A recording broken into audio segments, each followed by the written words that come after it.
Friday na hawana. On Friday morning The Hillbrow mortuary ma.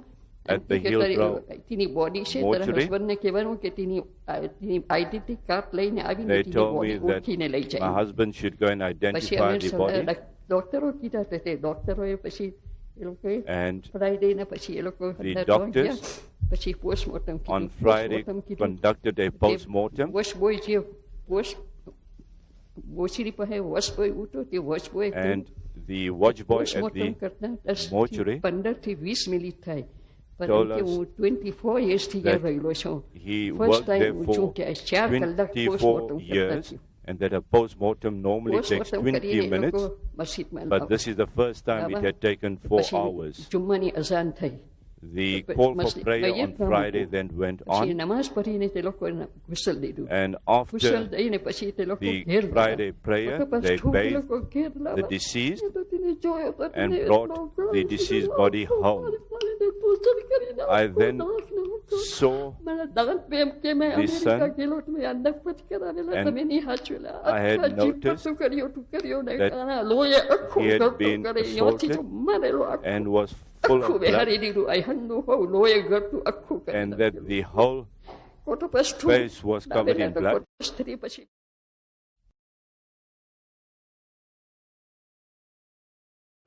I remembered that we had addresses of certain ANC personnel, and when I acquired that, Mr. Hani's address was on there, and Mr. Wallace undertook to, he said that he would accept Hani as a target. But we mutually agreed on Hani as a target anyway. Darby Lewis provided Janusz Wallace with a pistol needed for the assassination. Well, the whole objective was to plunge the country into a situation where, as a result of the chaos which we anticipated would occur as a result of the assassination, that people on the right would be inspired to mobilize and use this vacuum caused by the chaos to effect a counter-revolution and to take over power of the country. That was the whole object, and I mean, that's why a man like the late Chris Hani had to be the target. Because, I mean, imagine if we targeted anyone else, there was no one that had the sort of following that the late Chris Hani had. And as I said earlier, I said perhaps it was even a tribute to the status of Chris Hani that he was selected as a target.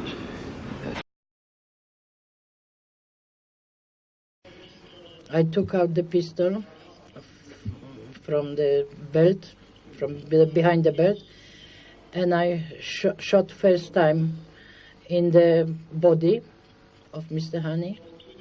After that,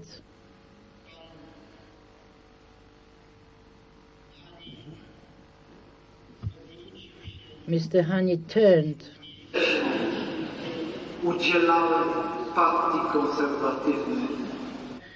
I shot a second shot in his head.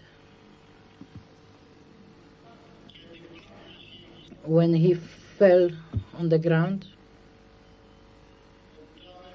I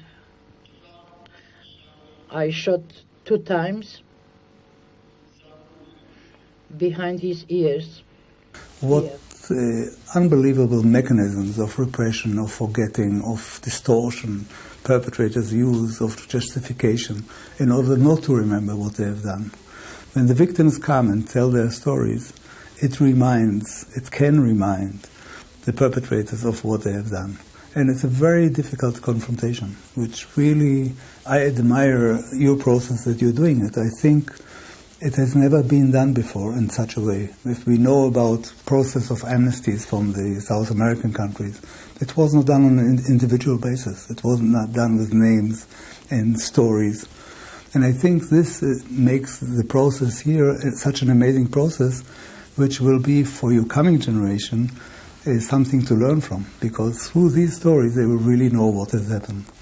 At the same time, I'm sure it must be also an imperfect process, because and I looked at some of the sessions, and you look at some of the perpetrators, and as they are so occupied with the question of how to get amnesty, they don't really deal with their own feelings, and they also don't deal with the feelings of the victims. And some of the victims get very upset with it. So these processes can't go so fast. They need much more time.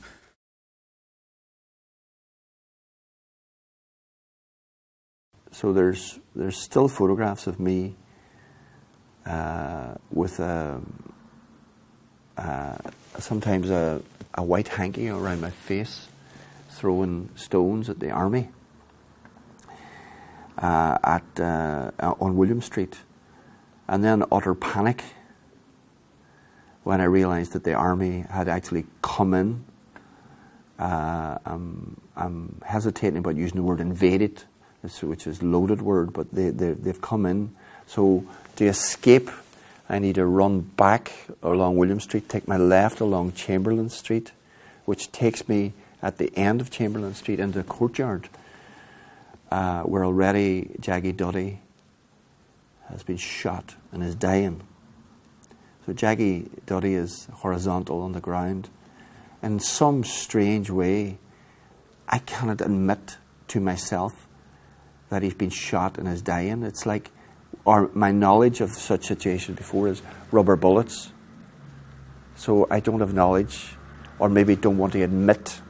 It's like some kind of psychological process of denial. This man, and I see the blood on his chest, and I'm aware of suddenly switching into the present tense, I wouldn't say he's writhing. I don't think he's moving that fast. And there's people gathered around him. And people are screaming, shouting at each other. And then there's more shots. And I run to my left with some, as a 63-year-old man looking back, there's some part of me saying, I am leaving a man who's dying to save my own skin. Some of what I think about storytelling, that it's almost like storytelling is part of who all of us are. It's in our DNA, and it's like our blood that courses through our veins. And when there's a blockage in the blood moving through our veins, we need to find a way to release that blockage. And I have found, as someone reared in a family where communication at a deep level, or even at a middle level, was not overly encouraged or supported, to find myself in places where someone say, what's happened in your life? What's been troubling you? And then they listen with authenticity, and they're listening for what you or I can share. And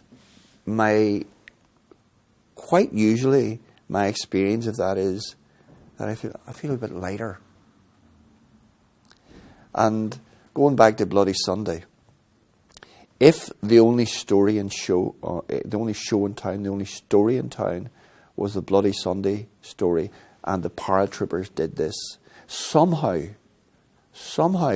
it seems to me that us people in Craigan didn't quite realise that there were people with guns and bombs, getting bombs ready, loading guns, and going down and killing other people. It was like I don't know if you'd call it a double think, but we are the victims. This army is the army of liberation, and we don't see the havoc, the devastation, the trauma that's been inflicted on people like Maureen.